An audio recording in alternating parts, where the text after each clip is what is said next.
Muy buenas noches. Tengo el gran placer y el sumo agrado de volver a dirigirme a ustedes a través de la continuación del video que hicimos eh, anteriormente, que lleva por título El hombre como templo del Eterno, como templo de Yahweh, como templo de Dios, de Elohim, ¿no? Vamos directo al tema. Vamos a leer lo que dice Efesios 3:10.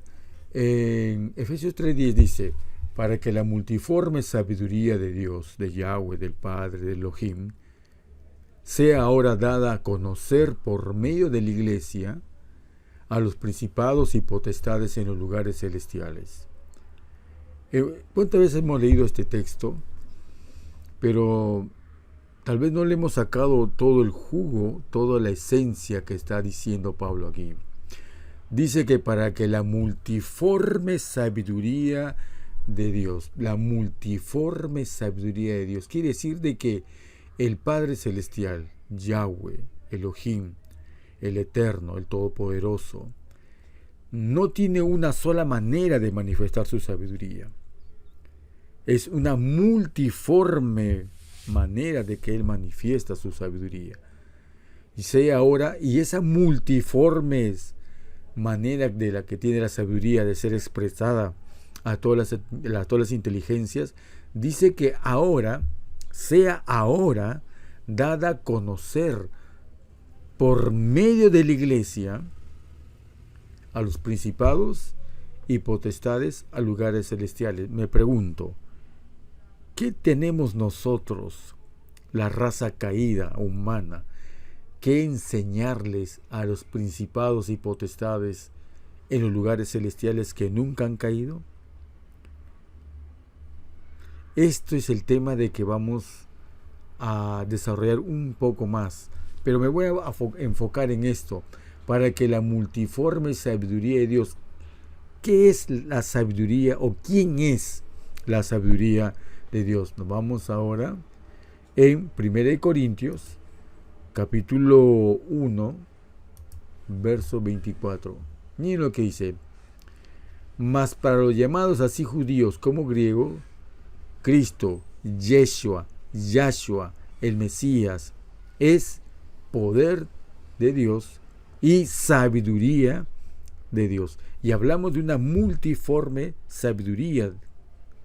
Quiere decir de que el Mesías tiene muchos aspectos por la cual nosotros debemos de conocerlo. Y cuando la iglesia, como dice en Efesios 3:10, conozcamos o vayamos aprendiendo a reconocer al Mesías en las distintas maneras, en las distintas metáforas que nos rodean, entenderlo nosotros como iglesia y poder transmitirlo a los principados y potestades del universo, es nuestro privilegio. Por ejemplo, ¿qué multiforme sabiduría tiene el Mesías de ser manifestado a los hombres? Y anote algunas. Se manifiesta como agua, se manifiesta como el pan de vida, se manifiesta como el verbo, se manifiesta como el amor, y también ayer vimos, en el video anterior, vimos también otra manera que en su multiforme sabiduría, en la manera multiforme como Él se muestra al universo, a los seres inteligentes, nos dejó ver este detalle. Lo buscamos, ayer lo leímos el día que hicimos el último video, en el libro de Juan, capítulo 1, versículo 45. Recuerda que leímos este texto cuando dice: Felipe halló a Natanael y le dijo: hemos hallado a aquel de quien escribió Moisés en la ley. A aquel no dice que es una cosa, es una persona. La multiforme sabiduría del Mesías, de Cristo, de Yahshua o de Yeshua, como muchos lo conocen, así como es conocido como el agua de vida, así es como conocido como el pan de vida, así es conocido como el verbo, como el amor, también es conocido como la ley. Así como en la ley y en los profetas, a Yahshua, Jesús, el Mesías, el hijo de José de Nazaret. Vuelvo a leerlo. Felipe halló a Natanael y le dijo: hemos hallado a aquel de quien escribió Moisés en la ley.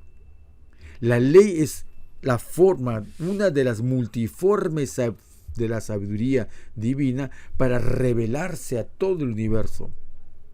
Y a través de nosotros, como la raza que ha violado la ley, ha de manifestarse la restauración de esta ley. Es muy interesante lo que vamos a ver. Vamos a leer lo que dice Lucas, capítulo 24, versículo 27. ¿Qué dice Lucas 24, 27? Y comenzando desde Moisés y siguiendo por todos los profetas, les declaraba en todas las escrituras de lo que de él decían. La escritura revela a través de los símbolos, a través de las metáforas, a través de las historias, revela y nos señalan a él. Lo dijimos en el último video.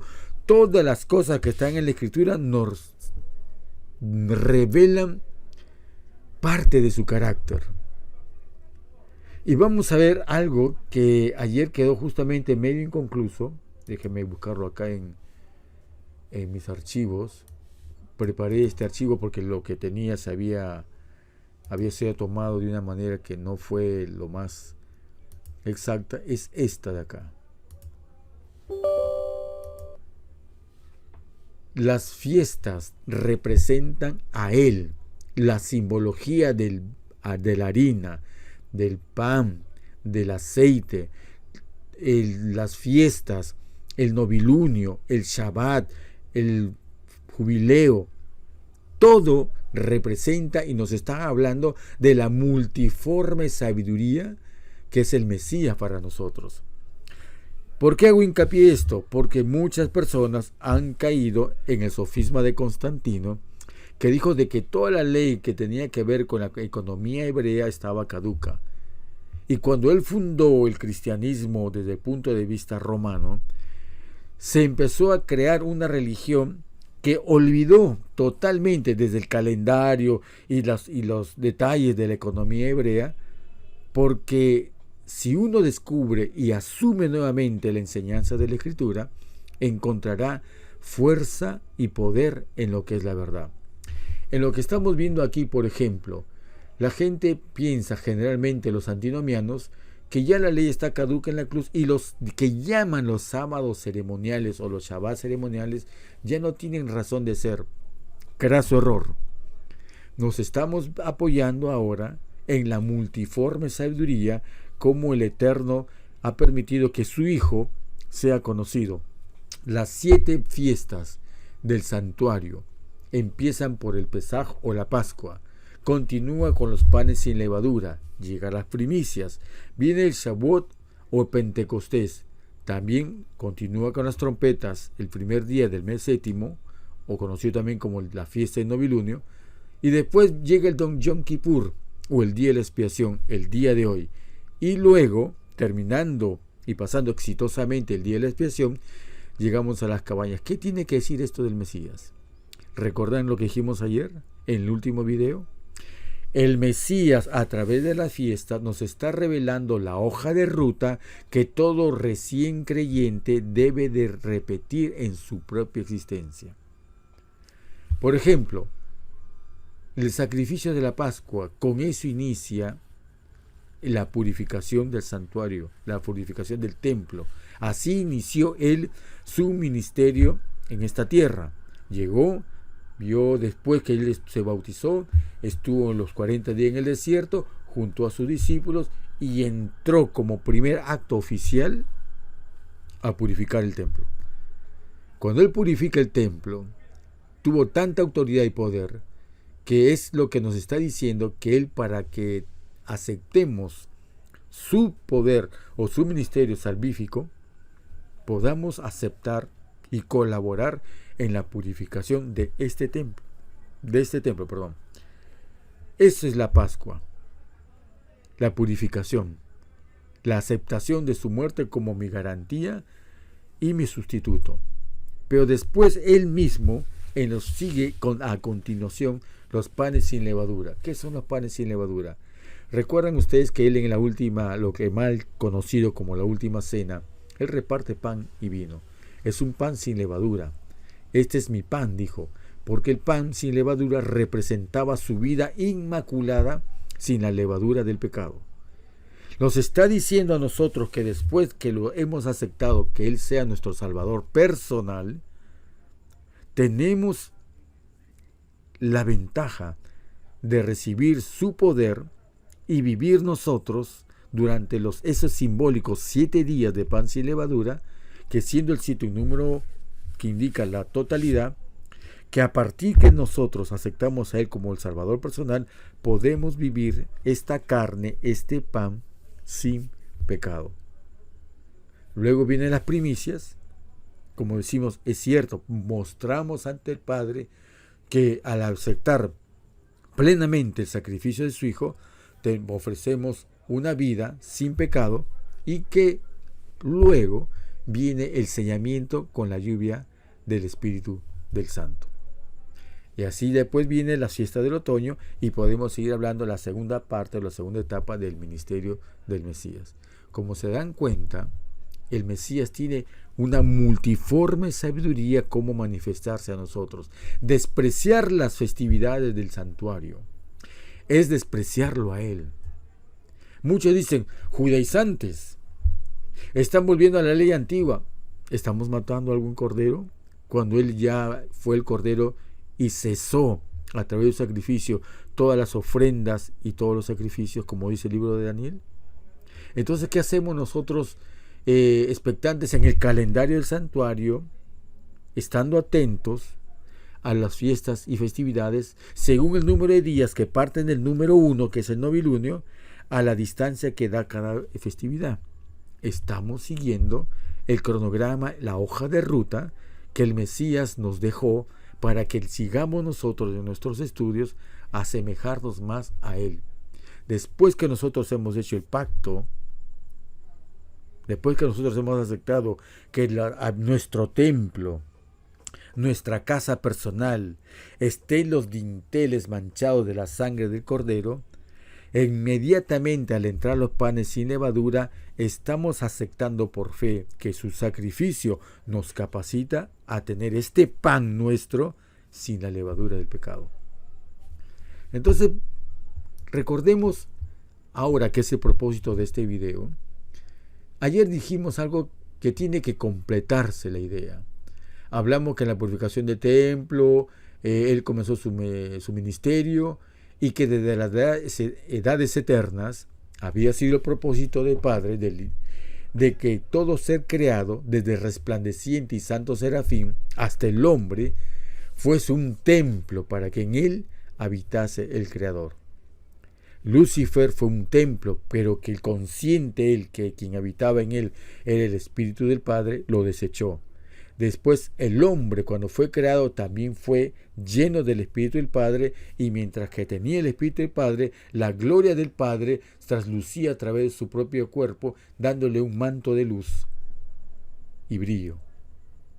Pero cuando el hombre pecó, salió el Espíritu del Padre, y al no tener el Espíritu, el hombre murió. Espiritualmente murió. Y la muerte física iba a venir conforme iba menguando sus fuerzas, que no iban a ser renovadas con el árbol de la vida. El hombre quedó vacío. Es entonces cuando se aplica el plan de redención. Y en ese plan de redención hay un hecho que no podemos minimizarlo. Satanás ha logrado magnificar como una caricatura que solamente el ministerio de salvación es la muerte del Mesías. Pero vamos a ver hoy día que no es cierto eso. La verdadera expiación del hombre empieza aquí. A causa del pecado, la humanidad había dejado de ser templo de Dios. Ensombrecido y contaminado por el pecado, el corazón del hombre no revelaba la gloria del ser divino. Ya lo hemos hablado. Pero la encarnación, aquí es donde yo quiero detenerme en este video. Pero la encarnación del Hijo de Dios, la encarnación del Hijo del Altísimo, en la encarnación de Él vestir su divinidad con humanidad, se cumple el propósito del cielo, el propósito del plan de creación. ¿Cuál es ese propósito? Que Yahweh, el Eterno, Elohim, more en la humanidad y mediante la gracia salvadora, de decir, mientras que Él mora en nosotros, esa gracia que Él está emanando de sí constantemente por su presencia en nosotros, el corazón del hombre vuelve a ser su templo. Vimos cuán importante es que nosotros rescatemos aquella parte que se ha minimizado, que creemos que solamente el sacrificio y la expiación es cuando Él muere, y que cuando estaba vivo, cuando nació y cuando creció y se movía entre los hombres, no había expiación, no había una obra salvadora y redentora. Sí lo había. Y es la importancia porque vimos que en Él, el Espíritu que estaba en Él, era lo que Él lo hacía obedecer. Y vamos a ver esto con mayor detalle. Vamos a ver aquí cómo es que el Creador puede, cómo algo más grande puede entrar en algo más pequeño, empezando por ahí. Es un misterio. Cómo 1000 unidades pueden entrar en una mini unidad. Cómo un gran poder que consume que mantiene a los mundos puede entrar en un cuerpo tan pequeño y frágil y sin embargo no consumirlo y no consumir a los que están cerca de él. ¿Recuerdan el arbolillo que estaba en el Sinaí? Un árbol silvestre, sin mucha gracia, la zarza ardiente, que sin embargo mientras que ardía no se consumía. Es un milagro, es un misterio. Y vamos a leer algo de eso. Acompáñenme a esta lectura. Ciertamente es un misterio que Yahweh fuera así manifestado en la carne. Y sin la ayuda del Espíritu Santo, no podemos esperar comprender este tema. Así que, hermanos, sin el verdadero Espíritu Santo, no podremos comprender el tema de la encarnación, no en su plenitud, sino por lo menos en la parte esencial y básica, para poder ver e identificar cómo la carne de naturaleza caída puede vivir sin pecar.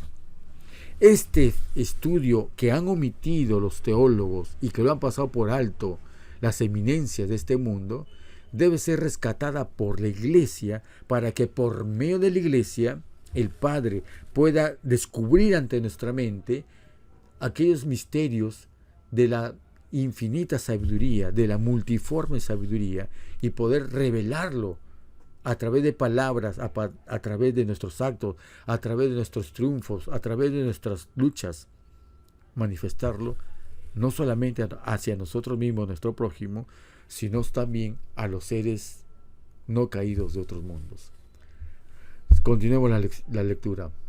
La lección más humillante que el hombre tiene que aprender, la lección más humillante que el hombre tiene que aprender es que la sabiduría humana es nada. ¿Recuerdan que ayer hablamos acerca de la imaginación? La imaginación de los hombres que ponen cosas que no están en la Escritura y como entre el vacío que ellos creen que hay entre un punto y otro, insertan su imaginación, sus fábulas y crean doctrinas y dogmas como la que hablamos de que hay un espíritu que es un tercero y que es más humilde, que no dice ni su nombre, no manifiesta un trono, no se le conoce mucho, pero que está presente, solamente existe para exaltar al Padre y al Hijo, pero que en el fondo lo que está diciendo es que es más humilde y los otros son más orgullosos. Vamos a leer también hoy día por qué el Padre no puede ser tan orgulloso para no venir directamente a morar con nosotros. Hay una razón poderosa, y tuvo que mandar desprenderse de su Hijo para que su Hijo encarnado, mitigada su divinidad por la humanidad, pueda relacionarse con nosotros, darnos una mano y sacarnos del abismo. Esto es lo que quiere decir esto, que la lección más humillante que el hombre tiene que aprender es que la sabiduría humana es nada y que es necedad el tratar de descubrir a Dios por sus propios esfuerzos. es necedad tratar de entenderlo por nuestros propios esfuerzos. La teología es un esfuerzo en la cual dice, no necesito la inspiración, no necesito más que mi inteligencia. Disecar palabras, como hacen también los judíos, que las palabras tienen una numeración, tienen una forma, que mira, que esto, que el otro. Han exaltado el idioma humano como un medio para conocer al Padre. Pero necesitamos ser humillados por verdades, por una iglesia que es débil e ignorante, pero que al aferrarse al Padre ha de entender verdades que tienen que ser ilustrados inclusive a los grandes maestros que hay en esta vida y que en este siglo.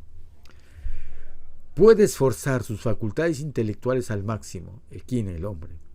Puede tener lo que el mundo llama una educación superior y sin embargo, todavía puede ser ignorante a los ojos de Dios. Los antiguos filósofos se jactaban en su sabiduría, pero ¿cuánto peso tenía esta en la balanza de Yahweh, en la balanza de Dios? Salomón tenía gran conocimiento, pero su sabiduría era necedad, porque no sabía cómo mantenerse moralmente independiente, libre de pecado, en la fortaleza de un carácter modelado según la similitud divina. Salomón nos ha dado el resultado de su investigación, de sus penosos esfuerzos, de su perseverante búsqueda. Y él, Salomón, declara que su sabiduría, que es completa vanidad. El mundo no conoció a Dios por sabiduría, no es por poder intelectual, no es por el enriquecimiento de la cultura, no es así como se conoce al Padre. Su estimación del carácter divino, su imperfecto conocimiento de los atributos del Padre, de Dios, no aumentaron ni expandieron su concepto mental. Su mente no se ennobleció en conformidad con la voluntad divina, sino que se sumergió en la más crasa idolatría. Generalmente, al igual que Lucifer, al ser conscientes de que sé más que los demás, lejos de dar un sentimiento de humildad, en la gran mayoría ocurre esto: caemos en la más crasa idolatría. Profesando ser sabios, se hicieron necios y cambiaron la gloria del Dios incorruptible en semejanza de imagen de hombre corruptible, de aves, de cuadrúpedo y de reptiles. Este es el valor de todos los requisitos y del conocimiento apartados de Cristo el Mesías. Yo soy el camino, la verdad y la vida, declara Cristo, el Mesías, Yeshua, como dicen algunos. Nadie viene al Padre, nadie llega al conocimiento de Él, si no es por mí. Y aquellos que dicen que quieren ir al conocimiento del Padre, rechazando el novilunio, rechazando las fiestas del santuario, rechazando todo lo que vemos en la economía hebrea, y solamente quieren el nuevo pacto que dicen, o solamente leyendo el Nuevo Testamento, van a encontrar el conocimiento del Hijo, cuando es el conocimiento del Padre y el Hijo lo que nos da la vida eterna. ¿Acaso conocer los dictos que se han escrito o los edictos que han dado las iglesias a través de los papas, de los curas, o a través de la reforma de Lutero, o a través de sus pastores favoritos en las iglesias, creen que eso les va a dar la vida eterna? Debemos volver a buscar desde Moisés, desde el Génesis, desde el primer versículo.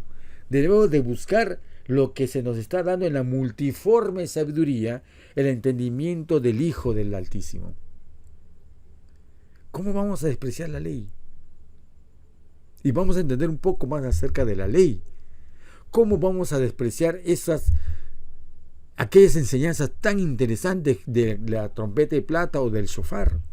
No es que una sea más que otra. No es que la harina sea mejor que sacrificar un buey, o que un macho cabrío sea más que una oveja. Hay lecciones que tienen que ver por qué en ese momento se hacía esto, por qué en otro momento se hacía otra cosa. Todo habla del Mesías, todo nos habla de Él. Es imposible creer que podemos crecer en el conocimiento del Hijo que es parte de nuestra vida eterna, escudriñar las Escrituras, porque en ellas os parece que tenemos la vida eterna, desechamos esas Escrituras, porque simplemente, como yo no lo entiendo, nadie lo entiende, y lo que yo no entiendo es pecado, es herejía, es un dogma.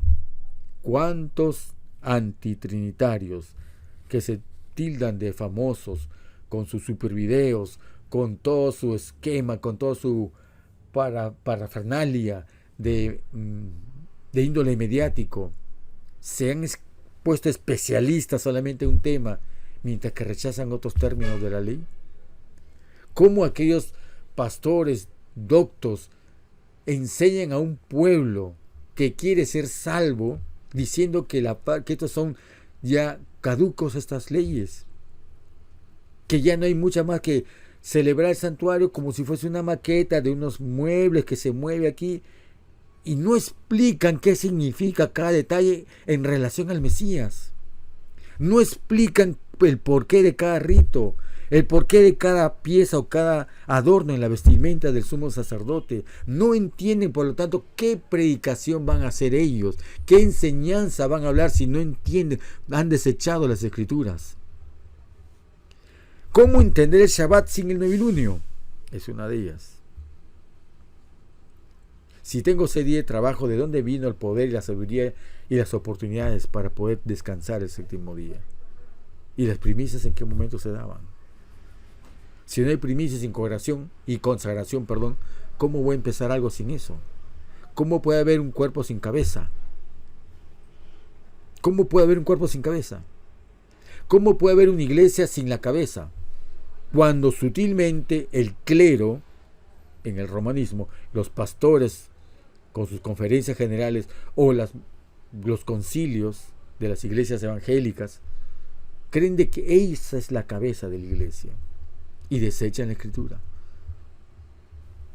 Yo soy el camino, la verdad y la vida. Nadie viene al Padre por mí. No pretendamos conocer y ser salvos mientras que obviemos que toda la Escritura que habla del Mesías le desechamos. Peor aún cuando es innegable que las frases que empiezan con así dice Yahweh, la borramos de nuestro mapa. Y tenemos solamente capítulos favoritos y el resto es menos santo, menos consagrado, es menos verdad para mucha de esta gente. No lo dirán con estas palabras, pero al decir, esto no lo leo solamente esto, están eligiendo que uno es más santo y otro menos santo. Y eso no es así. Cristo está investido con poder para dar vida a todas las criaturas. Me incluyo. Inclúyete. Para ti y para mí. Hay poder para nosotros. Él es nuestra vida. Como me envió el Padre viviente, dice él, yo vivo por el Padre. Yo vivo por el Padre. Siendo humano nos enseñó que él vivía por el Padre. Siendo humano demostró que él tenía el Espíritu del Padre para poder obedecer. Asimismo, el que me come, él también vivirá por mí. El que me come en la cena, en el último momento, en la última Pascua que pasó, ¿qué comió? El pan. ¿Qué representa el pan? Su carne. ¿Y qué representa su carne? Su obediencia perfecta en esta naturaleza caída. Pan sin levadura, nos corresponde seguirlo inmediatamente, sin dudar, después de la Pascua.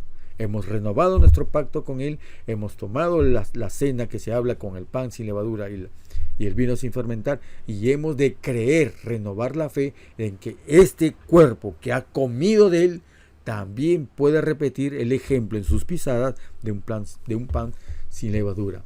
Sigo leyendo. El Espíritu es el que da vida. La carne para nada aprovecha. Las palabras que yo he hablado son espíritu y son vida.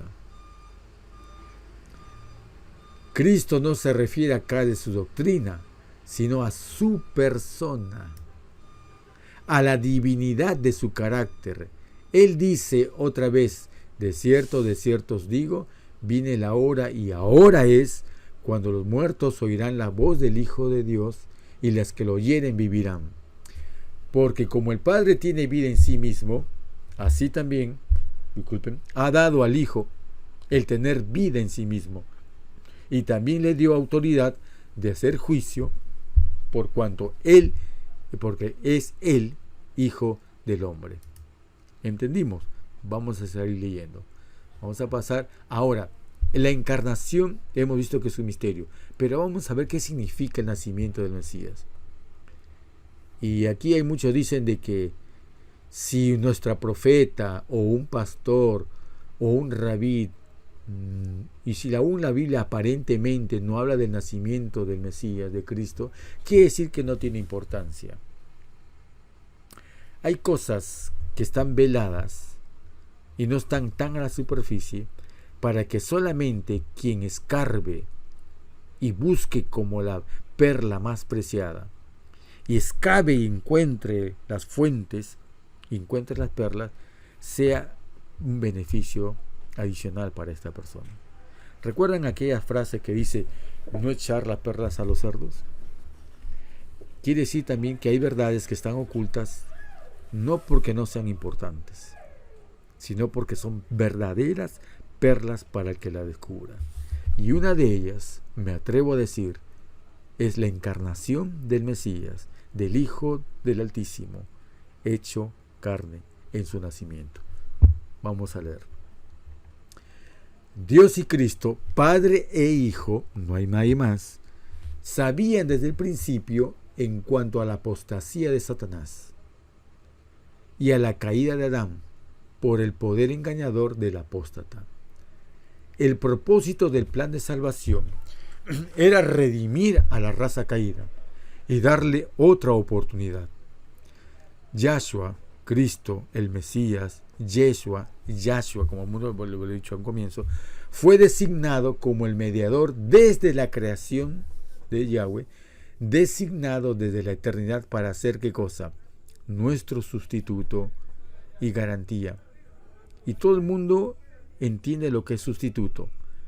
Pero ¿por qué no nos hemos detenido a lo cuando él dice que es garantía? ¿Nos hemos dado cuenta de eso? ¿Qué es garantía? Sustituto es aquel que me reemplaza en algo que yo no puedo hacer. En la muerte, Cristo fue mi sustituto. No lo puedo hacer. Pero ¿para qué también dice que desde la eternidad Él fue designado para que sea nuestro sustituto y garantía? ¿Qué es una garantía? Garantía es algo que se da, no que sustituye a algo que uno tiene que hacer. Garantía quiere decir que si en algo la persona falla, existe una garantía para que cubra lo que no cumple la persona. ¿De acuerdo? Quiere decir de que en algunos aspectos, como el sacrificio, el Mesías es mi sustituto, pero en la obediencia tengo que hacerlo yo personalmente. Yo tengo que hacer la obediencia perfecta y Él garantiza no dejándome solo, sino dándome acceso al ilimitado poder para poder obedecer en mente, corazón y en los actos de la vida. Porque no solamente la obediencia está en los actos, está en los pensamientos y está en los sentimientos. La suma de pensamientos, sentimientos forman un carácter. Y la obediencia es la expresión, exactamente, está bien dicho. La obediencia es la expresión de la armonía de la mente santificada con un corazón santificado. Por eso a veces nos cuesta mucho nosotros obedecer. Porque la mente no ha logrado todavía controlar la imaginación enfermiza. O también nuestra mente sabe que algo está bien y está mal, pero somos traicionados por nuestros sentimientos o por nuestras emociones. Y es algo que Él garantiza dar poder para que toda esa cadena, toda esa suma de factores que al final desembocan en el acto de obedecer, estén cubiertos según sea nuestra necesidad. Continúo, ese tema lo vamos a ver luego de una manera más detallada. Antes de que fuera hecho el mundo, se dispuso que la divinidad de Cristo se estuviera revestida de humanidad.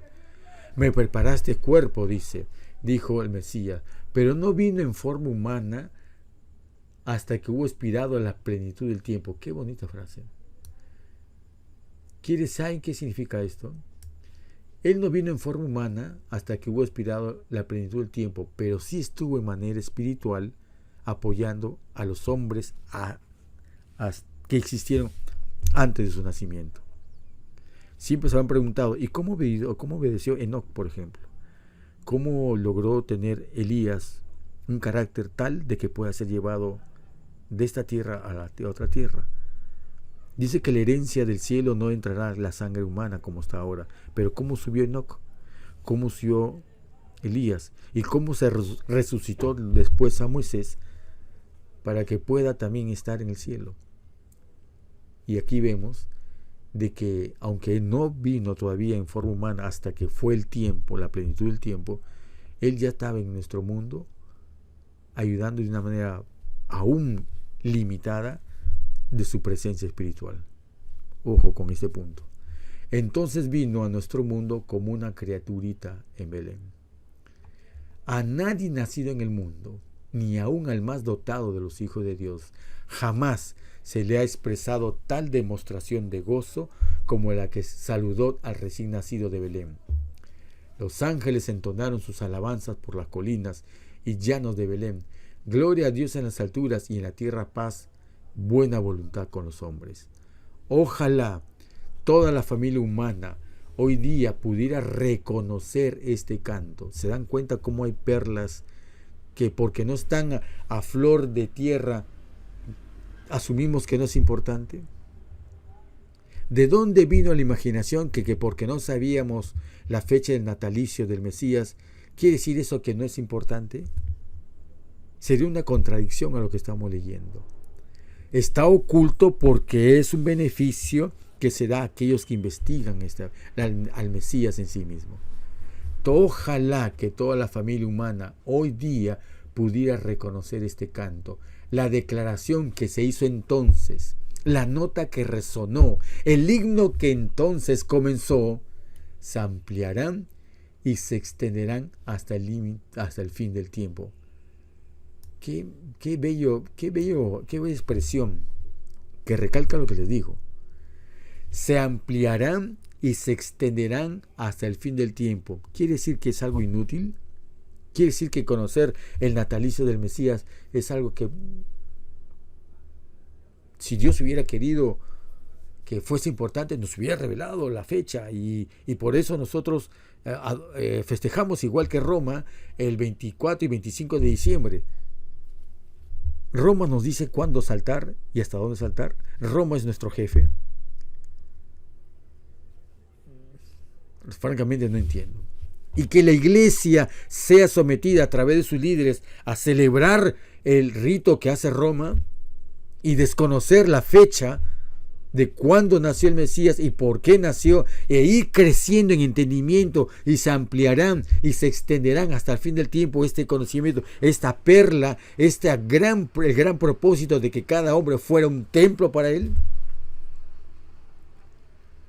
Discúlpenme que a veces me ponga un poco enfático, pero que no entiendo cómo los llamados a conocer al Mesías y darlo a conocer desechen las escrituras porque están con esa cantaleta de que como es ley antigua no nos corresponde. Después de la Pascua vino ¿qué cosa? Los panes sin levadura. Después de los panes sin levadura, ¿qué vino? Las primicias. Después de las primicias, ¿qué vino? El Pentecostés, la lluvia del Espíritu. Después pasa un tiempo, viene la fiesta de las trompetas o la fiesta del novilunio. Es momento de volver a retomar el calendario y tocar las trompetas de plata porque algo tiene que venir y que es el examen del día de expiación para conocer si yo he entendido y he permitido ser un templo para él. Llega el día de la expiación. Se me aprueba, se me pone el sello, el Espíritu del Hijo recibe el Espíritu del Padre, ambos sellan y viven, hacen morada con uno y festejamos la fiesta de las cabañas, que en la fiesta de las cabañas coincide no solamente con la redención física total, sino también coincide con el nacimiento del Mesías. Otro tema para estudiar. Y sigue diciendo, y resonarán hasta los confines de la tierra. O sea, este tema del nacimiento, de su encarnación, va a resonar hasta los fines de la tierra. Y hoy quiero colaborar con esto.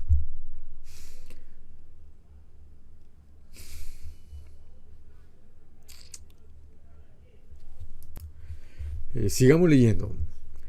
¿Qué cosa significa ese mensaje de la encarnación del Mesías cuando Él nació como una criaturita en Belén? Significan gloria para el Padre. Recuerdan ustedes, y siempre lo digo, nosotros que hemos recibido el mensaje de predicar el mensaje de los tres ángeles, cuando dice dar gloria al Creador, al que hizo los cielos y la tierra, ¿por qué no empezamos también a darle gloria al contar la historia verdadera del Mesías? Su historia verdadera no es aquí cuando Él nace como hombre. Su historia está desde la eternidad en el pasado. Pero que uno de los hitos tan importantes para nosotros es su encarnación.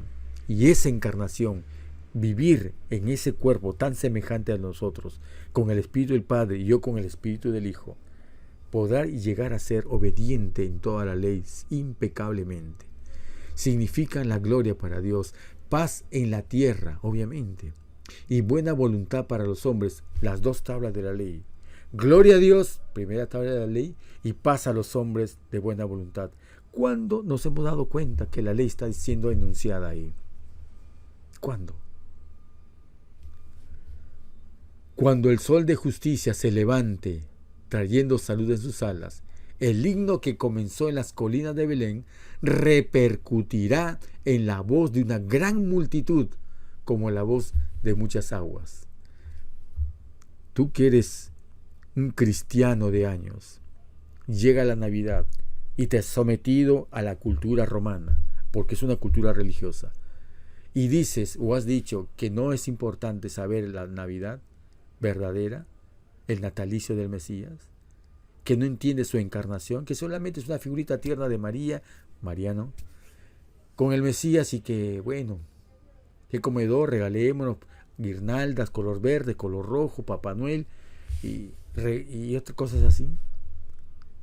¿Se dan cuenta cómo tan solo con este examen vamos a poder tener con qué cara, mejor dicho, presentarnos a decir: Maestro, así te he conocido en esta tierra?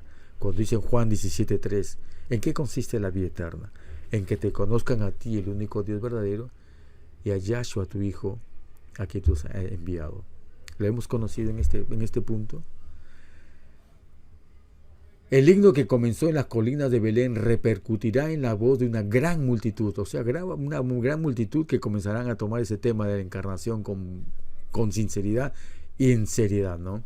Como la voz de muchas aguas, que dirán: aleluya, porque el Señor nuestro Dios Todopoderoso reina. Por medio de su obediencia, del Mesías, a todos los mandamientos de Dios, Cristo, Yeshua, el Mesías, efectuó la redención de los hombres. Hermanos, grabémonos esto. ¿Dónde está la redención de los hombres? Todo el mundo dirá: en la muerte en la cruz. En la muerte en la cruz. Y la obediencia. Por eso tenemos una iglesia que cree que solamente con pedir perdón es suficiente para ser salvo, porque Satanás ha logrado magnificar una cosa y minimizar la otra. Los dos polos de la redención están en la encarnación y en la crucifixión. En una es mi sustituto. ¿En la obediencia es mi sustituto? No. En el sacrificio es mi sustituto. Y en la redención, como encarnación, ¿qué es? Mi garantía.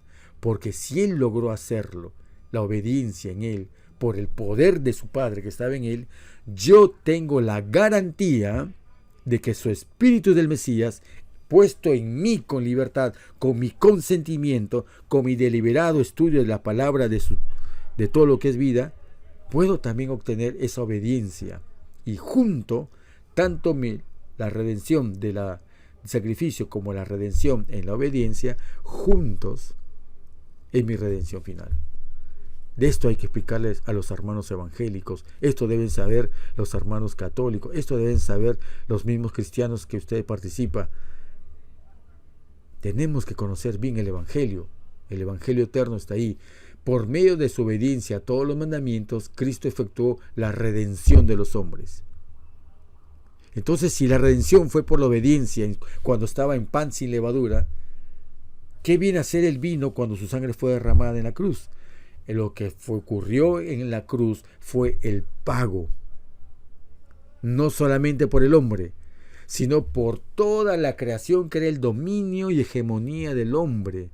Tuvo que al morir derramar sangre para el hombre y por los animales, por las plantas, por las montañas, por los ríos, por toda esta tierra y por el aire y la atmósfera que tenemos. Él redimió todo en la cruz, pero al hombre ya lo había empezado a redimir con su obediencia en la naturaleza nuestra. Esto no fue hecho convirtiéndose Cristo en otro. ¿Qué cosa quiere decir? Que él, cuando obedecía, no era divino, no se convirtió en divino. Era tan humano como iba a dormir, tan humano cuando él iba a comer, tan humano cuando él salía y tenía sed, tan humano. Y en esa misma humanidad, cuando fue confrontado con las pruebas y obedeció, no cambió de naturaleza, solo que siempre permanecía el Espíritu del Padre en él, sino tomando él mismo la humanidad. Así Yahshua, Cristo el Mesías, dio a la humanidad la posibilidad de existir gracias a lo que él hizo. ¿Qué cosa quiere decir esto? Tanta era la degradación del hombre en ese momento que el hombre merecía ser destruido. Roma convivía una vida totalmente perversa. Y el ejemplo de los líderes siempre le imitan los que son los menos, los países sometidos. El incesto, la pedofilia, la pornografía y todo eso, zoofilia, el estar con animales, lo que nos describe el libro de Romanos en el capítulo 1, acerca de lo que eran los romanos, que también era practicado en otra parte del mundo. Ya merecía que el mundo tuviera otro diluvio. Pero si no fuera porque ya el Mesías, Cristo, había permitido él dar ejemplo y ya tenía a otros seres humanos teniendo la obediencia, su espíritu en él, frenó la degradación del mundo y evitó que fuésemos destruidos.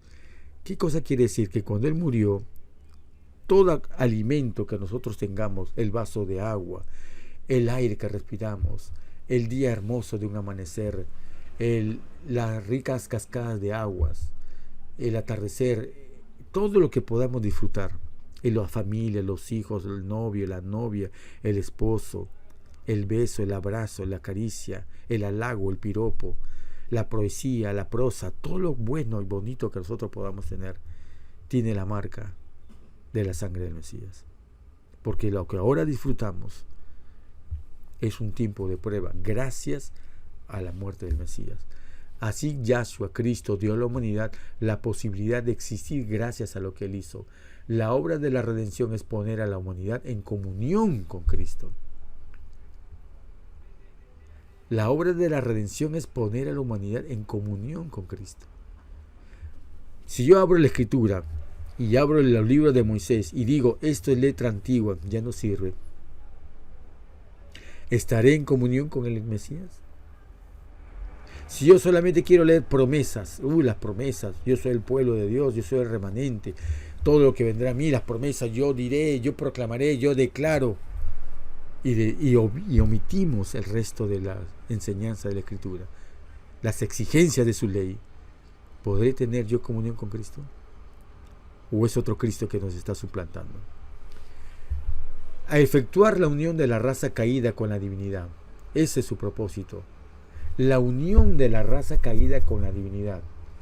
Por eso no podemos obedecer. Por eso no hemos avanzado. Por eso las predicaciones en los púlpitos. ¿Qué te vas a arrodillar cuando vas a pedir a orar? Este debe ser disidente. Este debe ser reformista. ¿Cómo vas a pedir a que tengamos una dieta vegana? No, está en el extremo. Fanatismo. Sin saber que lo que estamos diciendo es humillarnos ante Él en la oración y tener un cuerpo preparado para poder ser templo de Él. Es parte del mensaje. Pero claro, hemos visto fantasmas, y al igual como el dragón que se puso frente a la mujer que estaba a punto de dar a luz, se preparan los pastores, los ministros, las iglesias caídas, se preparan a recibir, apenas se nazca entre su gente el conocimiento de la ley que es el Mesías, buscan devorarlo a fin de que nunca esté siendo rey en sus tierras.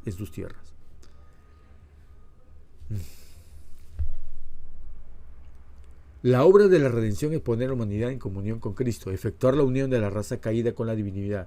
Cristo tomó la forma humana para que los hombres pudieran ser uno con Él, y así con Él es uno con el Padre. Para que Dios amara al hombre como ama a su Hijo unigénito, para que los hombres pudieran, aquí viene otra frase importante, tal como esta, para que los hombres puedan ser participantes de la naturaleza divina y pudieran ser completos en el Mesías. El Espíritu, y aquí viene una frase contundente.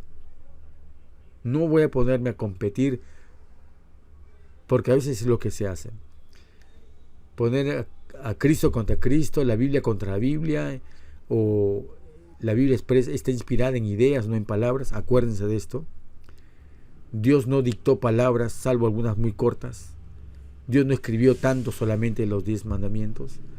Y solamente lo que Dios nos ha dado a través de la inspiración son ideas. Y cada escritor bíblico ha transmitido según se fue impresionado y según su nivel de inteligencia o de cultura, ha podido plasmar en palabras algo que nosotros tenemos que rescatar.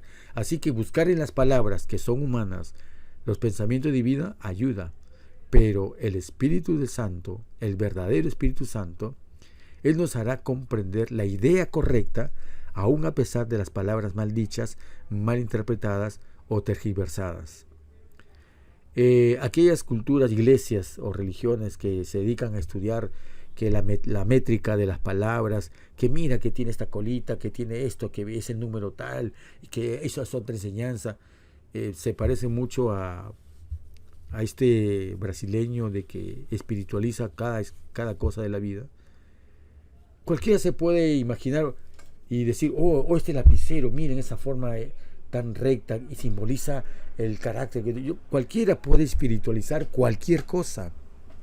Que tenga el don de la prosa y el verbo y de la poesía, y que tenga interés en espiritualizar cualquier cosa, puede hacer libros y la gente incauta puede admirar, decir, qué belleza, qué profundidad de pensamientos, pero es eso la estafa que están haciendo los que espiritualizan las palabras, el idioma humano. Pero lo que Dios inspira son ideas, pensamientos.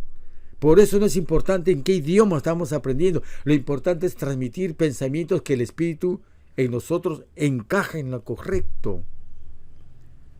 ¿Cómo me voy a poner a hablar en un idioma que no es el mío cuando con la justa soy ignorante en mi propio diccionario natal?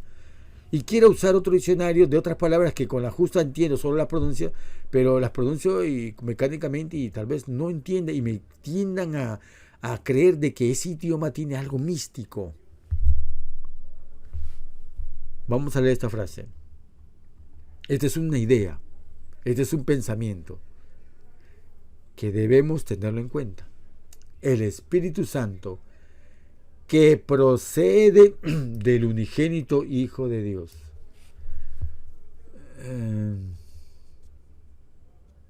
El Espíritu Santo que procede. Si procede, quiere decir que no es independiente, está sujeto. Es el Espíritu Santo que menciona acá, el tercero de la llamada Trinidad, independiente y coigual con el Padre y con el Hijo. ¿O es que está llamando el Espíritu Santo que procede, o sea, depende del Hijo? Es un misterio, no pretendo explicarlo, es un misterio, pero que es la naturaleza espiritual como la naturaleza humana.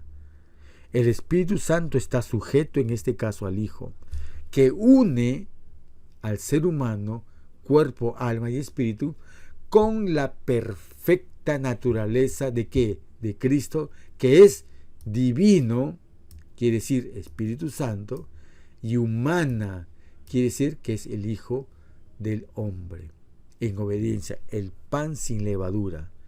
Aquí vuelvo a repetir, el Espíritu Santo que procede del unigénito Hijo de Dios, procede, depende de Él, emana de Él, no como un poder ciego, no como si fuese un vapor o una energía, no.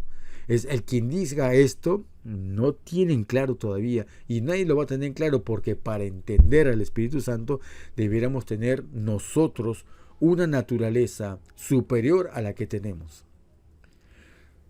Si queremos averiguar y memorizar el ADN humano y no podemos, sin haber tenido una preparación previa, ¿cómo pretendemos entender la naturaleza divina del Mesías en unión con la naturaleza humana de Él?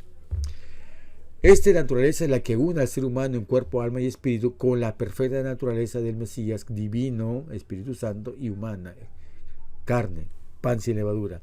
Esta unión está representada por la unión de la vid y los sarmientos. El hombre finito está unido con la fortaleza de Cristo. Mediante la fe, la naturaleza humana queda asimilada con la naturaleza de Cristo.